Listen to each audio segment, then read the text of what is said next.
Gente, eu tô gravando aqui. Aí o garoto coloca negócio de futebol, entendeu?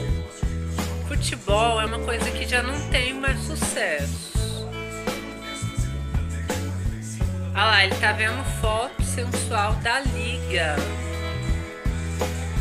Eu não sei o que ele pensa, entendeu? A gente acorda de manhã. Olha lá, ele tá com problema de audição.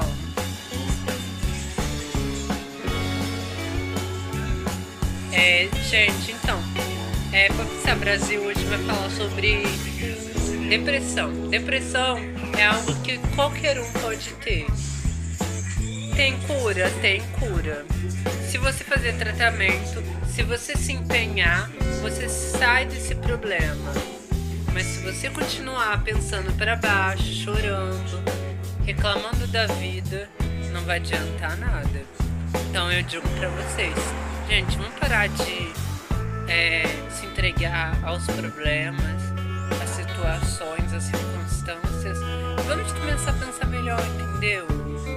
Tem tanta coisa que você tem de bom, você tem um valor, você tem algo aí que eu sei que Deus vai te ajudar. Eu sei que você é capaz, você consegue. Um beijo e até o próximo Papissa Brasil. Não se esquece de se inscrever no nosso canal para perguntar e para ouvir as nossas respostas.